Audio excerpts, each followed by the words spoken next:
Halo, berjumpa kembali dengan saya. Seperti yang telah kita ketahui, baterai adalah salah satu pemanfaatan sel volta.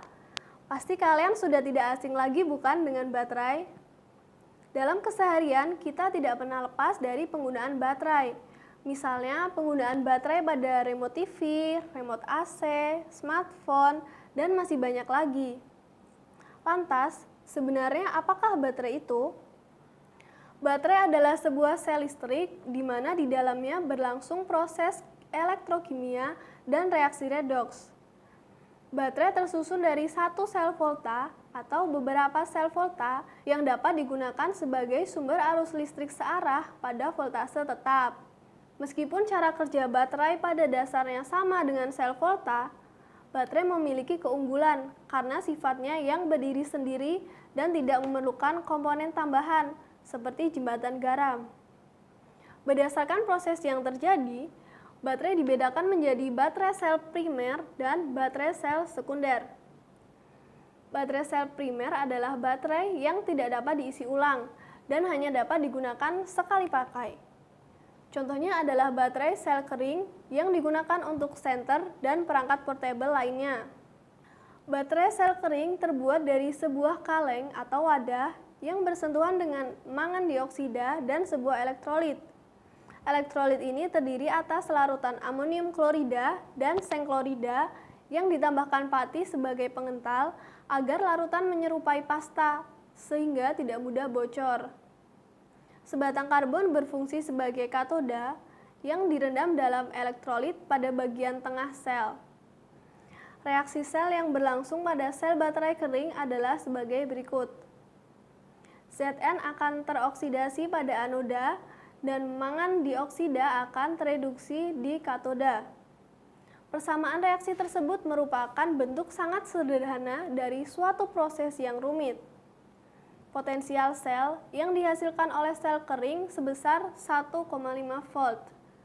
Apabila reaksi redoks berlangsung secara terus-menerus, lama-kelamaan laju reaksi akan melambat dan akhirnya berhenti. Saat reaksi redoks tidak dapat berlangsung, maka baterai tersebut sudah tidak dapat digunakan.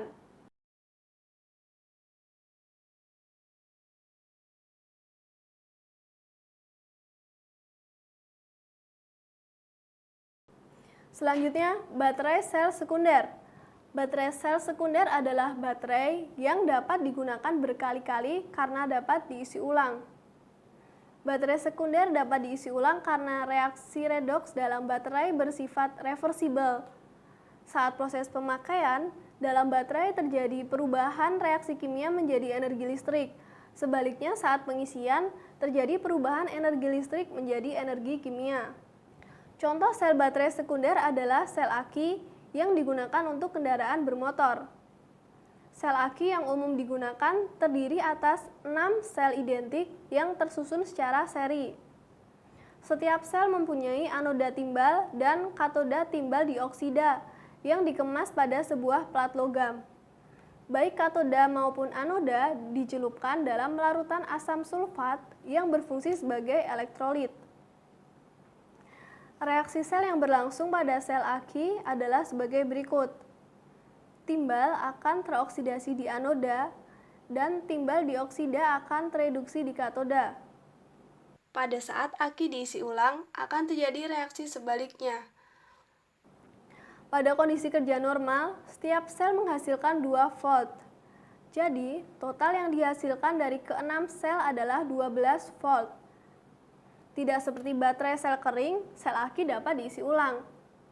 Pengisian ulang sel aki berarti membalik reaksi elektrokimia normal dengan menerapkan voltase eksternal pada katoda dan anoda.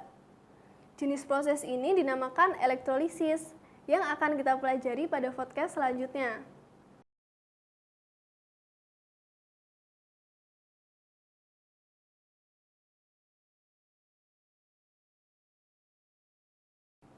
Nah, setelah kita memahami materi sel volta dan sel baterai, tahukah kalian sebuah sel baterai sederhana dapat dibuat dengan menggunakan bahan-bahan yang ada di sekitar kita loh? Penasaran? Yuk, cek video selanjutnya.